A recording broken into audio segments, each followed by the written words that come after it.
Welcome to Draw Process. I'm Ike, drawing pages of comic books, processing about my development. Page 83 of the second episode of my story, First Sun and Sword. We are approaching the end of the story, and we have one of our main characters, Farah. She is in this over-the-shoulder shot showing the captain behind her. The camera is over her shoulder. That's why they call it that, the over-the-shoulder shot. I like to think in film terms. The camera's looking down at them, right? It's above, very high horizon line. We're looking down towards the ground. Now, I chose that setup so that we could see the handshake and both of their heads in a more vertical layout to go with this vertical panel. The panel is shaped longer vertically, taller. So I've arranged everything in that vertical fashion. Word balloons, heads, handshake. It fits well in that fashion. Now, there's a jump from the perspective being a medium close-up to a longer shot. And that helps... it helps show the transition. So if the camera was close on Farah and Sun carrying Sword, he's on a cot and they're carrying him up to this house. If the camera was closer up and you couldn't see their full bodies, you couldn't see the background, the environment they're in, it would, if they were the similar size as in the last panel, cropped like they are in the last panel, then it would not,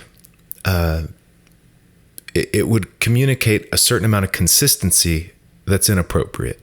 I don't want the second panel to be consistent to the first. They're not even inconsistent in size because there is a change. You know, we're jumping ahead and we're establishing something new.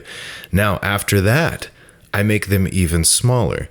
Substantially so. This is a much wider shot, showing the entire landscape, and that is a substantial change. And then we go here, and obviously another big change. Again, having the camera looking down quite a bit allows me to lay out more of the space and arrange it so that you can see each figure, each character that's there. If the camera is lower, then some people's bodies would block the view of other people's bodies more so. It's also, in a way, a little more challenging to draw because this puts people... They're standing on more of a visible, like I can see the grid more. The more that grid flattens out, the more I'm looking straight down at it, of the grid of the ground. If you imagine them standing on a chessboard, the grid of the ground, the more flat it gets, the more less warped it gets, the more it's obvious, like where someone's at in relation to someone else on that grid. And the more... you could say their heads, the top of their heads are close to the vanishing point height here. That makes it easy too. The top of everyone's head will line up no matter where they are. What will change is the position of their feet. What chess square are they standing on? So those are little hacks that make it easier. Another way of thinking about the change in shot that in shots I'm making, from the camera shot from panel to panel, is the subject is changing. In the first panel, the subject is Farah and this guy, and it's really their expressions towards each other, their connection, their handshake. That is clearly what it's about. That's all you can see. In the next panel, it's the cot, it's the carrying sword, and that is the most important new piece of information to the reader. In the next panel, it's very much so the house. They're very small in the panel. They're not important anymore. this house is the subject. And then we go from that to inside the house. Now the bed, sword on the bed, is the subject. Everything else is peripheral. Let's see. So now I come in with the next layer of pencils, and this is, getting a little more clear, so I'm ready to ink. I could go straight to inks with what I had. I was tempted to, but I thought I would go ahead and double check, because in the future I might go straight to inks after those rough pencils, but I don't want my style, I don't want the look and feel to change too much. I'm just about to wrap up this book. I don't need to try something too new at this moment. A couple thoughts I'm thinking about is this week is AI, and it's much bigger than that. It's about how to live life, meaning and purpose, the practice of an art form, and what is that in a non-capitalist world? What is that in a world where there's all sorts of enhancements or entire replacements for what I do? Why would I spend time sitting and drawing comic books when I could have AI do it for me, or enhance my ability to do it, where maybe I could do it much quicker and have a lot more time to engage in other things.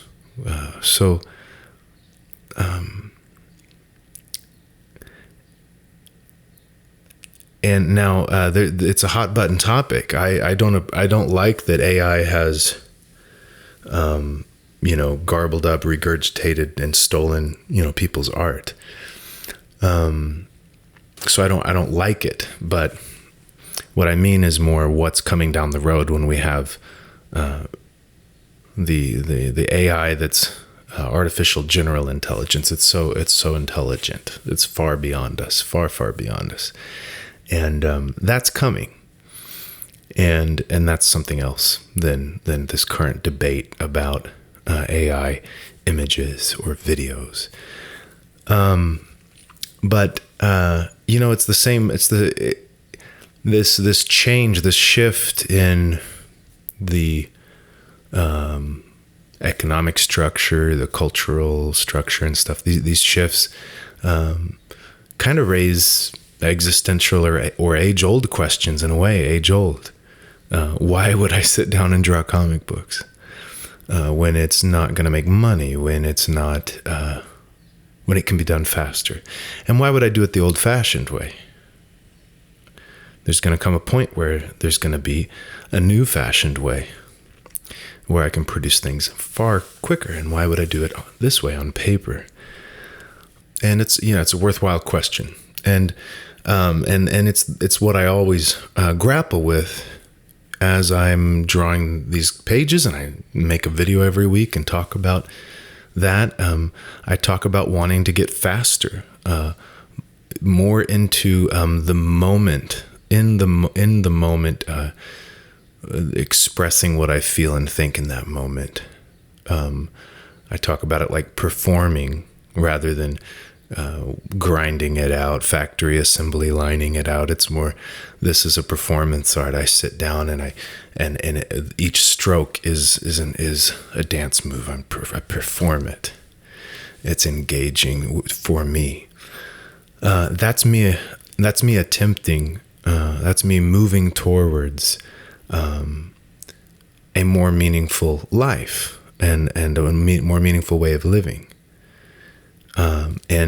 My art, this practice of my art, is just one area of my life in which I get to learn about myself. If you were to study a martial art, study yoga, whatever it is. I mean, in my counseling field where I discipline myself to study. Whatever your endeavor is, you end up learning a lot about yourself, about being human.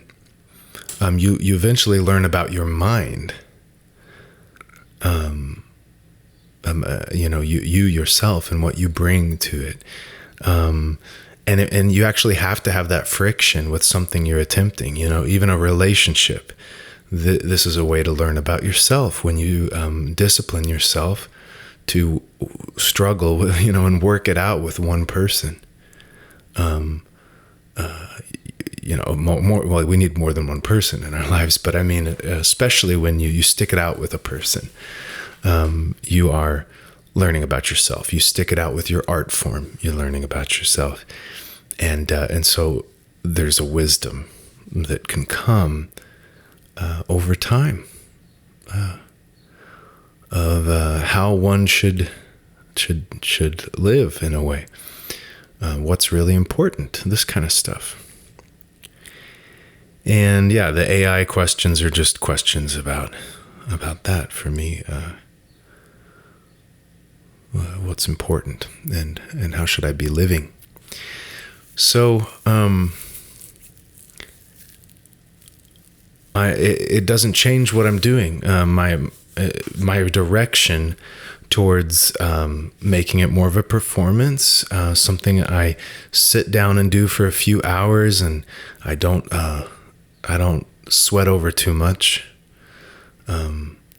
Something that I'm doing traditionally, that it's a story from my psyche. It's very human. I'm not overworking the story. I let it also be a performance. These are ways that work for me. I feel like it will work, here in 5 years or whenever, and things are really changing. I'll still be able to. This is still the way I would do it, even if I didn't have to. Even if there's artificial intelligence doing this better than any of us can, there's still, the way I'm doing it seems like a way where I can continue to do it and not be disheartened, not be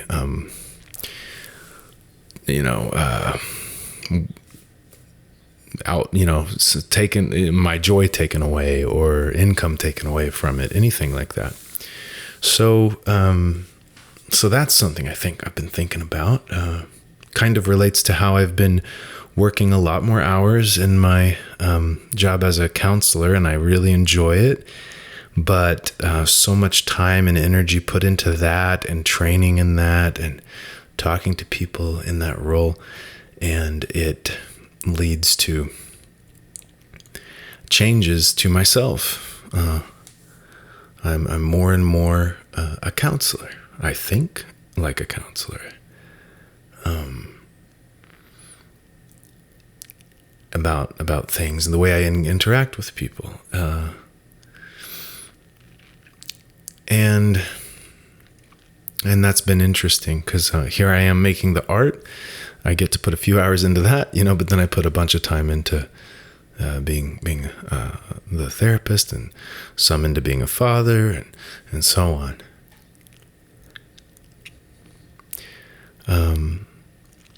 And yeah, you can feel the change.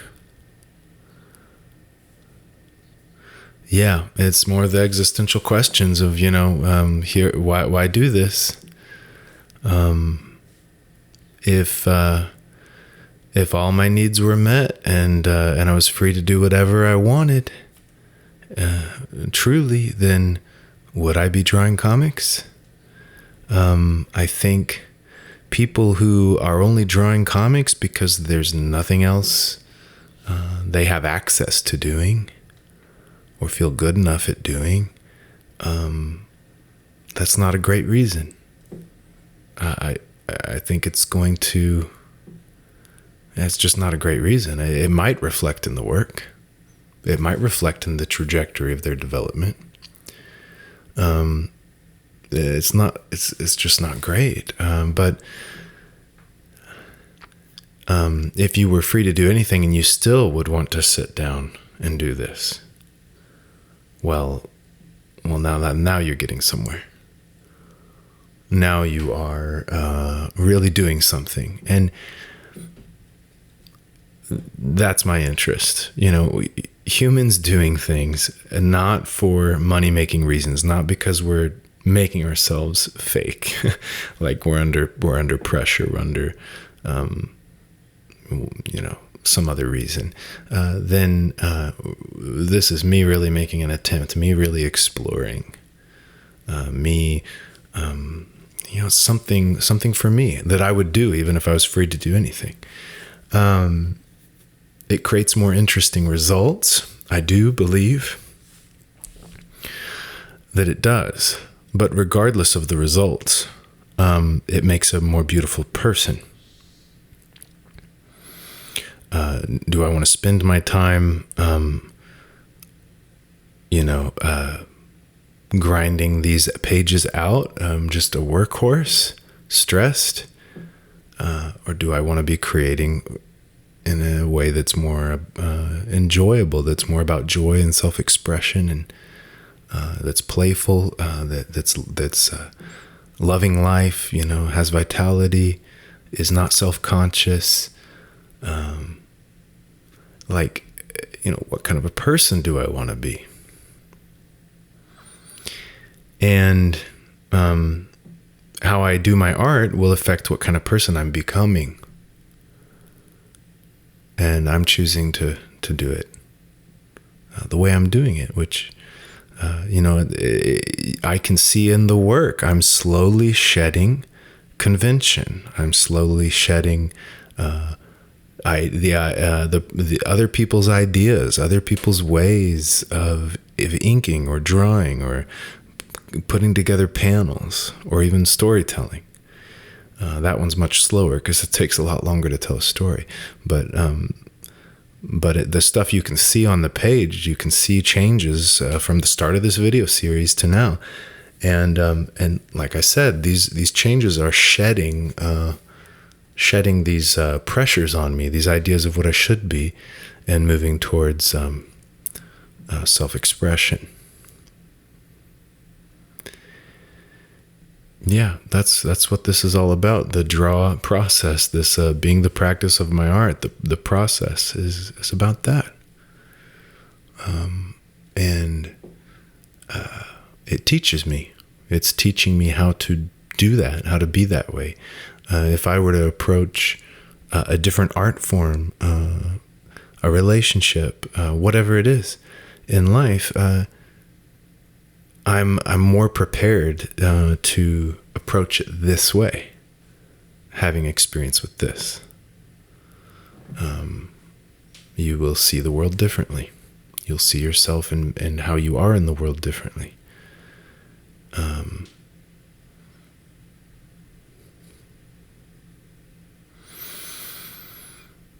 Yeah, I'm not overstating it. It might sound silly to say someone drawing comic books is somehow learning about themselves in some deep way, as if they were meditating. But it's not silly, because there is anything you can do, anything in a way that is helping you grow in your awareness. Experience your mind, yourself, how you're wired, reflect on that, change in that.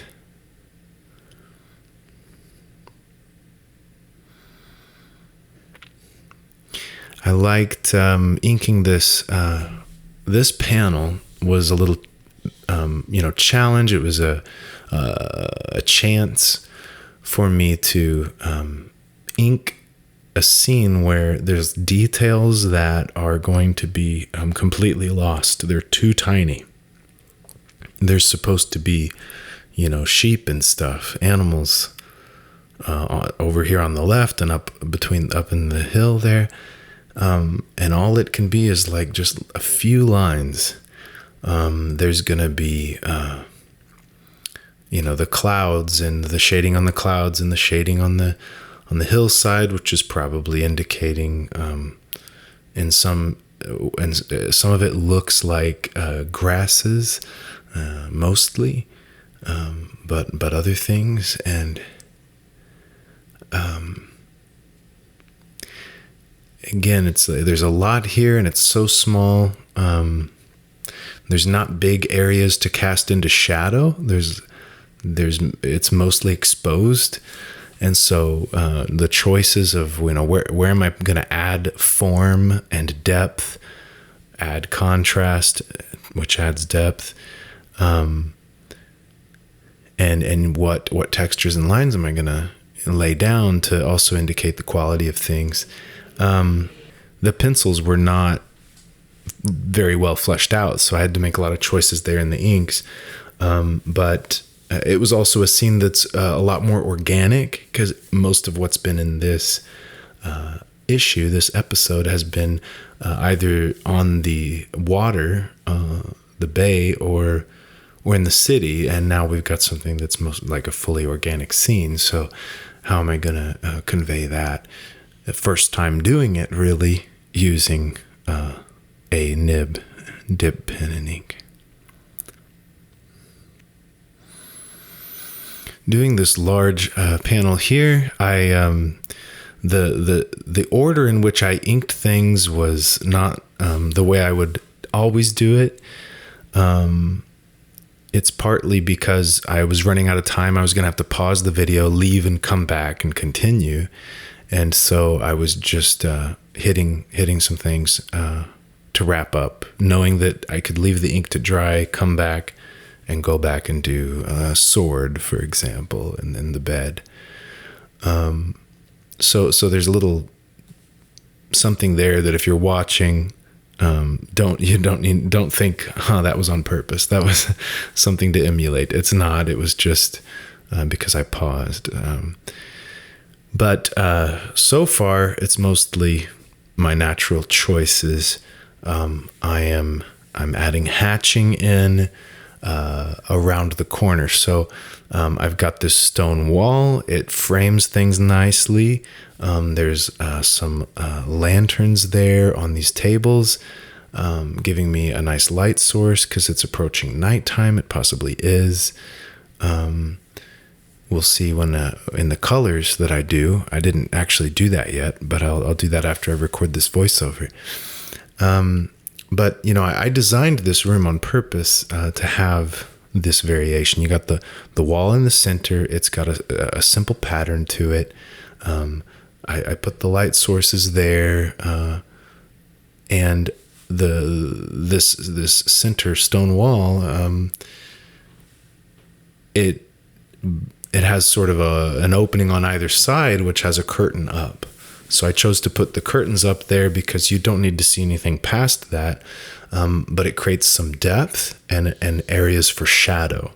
So I can throw a lot of shadow in on either side to add more blacks and frame this in.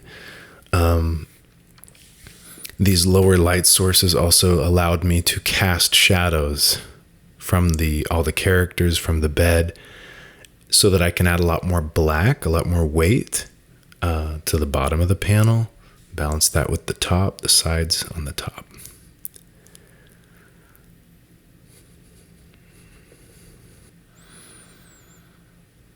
And this is when I came back to ink after my break.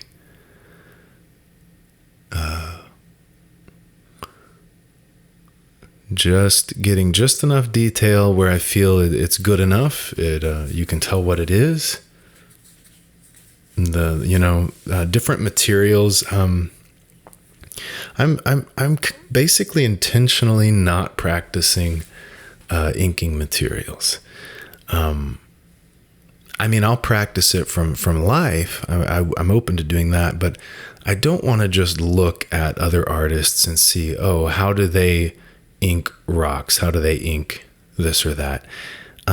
Because if I start to just ink the way they ink, if I just ink materials the way they do, it might look nice. But that algorithm is foreign to me.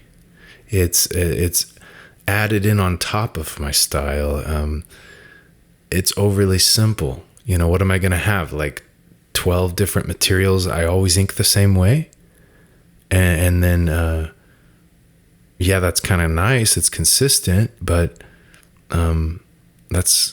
there's far more to convey than, one way of doing rocks, for example. So I would rather like picture it in my mind's eye and ink from life or from imagination. And like I said, a better idea to me would be look at a photograph or look at nature and ink it. Because then I'm trying to capture in my own way these things. Because I know that over time I'll get better and better. And again, talking about like, why do this? The goal is not to get like super good. I mean, it is in a way. But what's more important is to learn how to get, how to play the game, how to get good at anything. The hours put in drawing my way, drawing from imagination and bringing the feeling and textures I sense to life on the page, that's the main thing to do. And it won't look as good at first as someone who might copy someone else's way of doing it. But in the long run, what's the point? Is the point to, if I could just trace, someone else's style basically and make it look amazing, if I just traced it, what would be the point of that? It wouldn't matter how much people liked the book. It wouldn't matter how much more story I could put out more quickly. Because that's not the point. The point is this self-expression. There's no shortcuts to that. I guess that sums it up, because these are the final images of the panels. You'll see the photographed black and white inks on the paper. You can read this on the website ikecomics.com, also on cleverkaiju.com. And we have an art book, so check that out. I've got some new illustrations in it, real art by real artists in our community, and a nice hardcover book that we're putting together. So just that's something cool we're doing.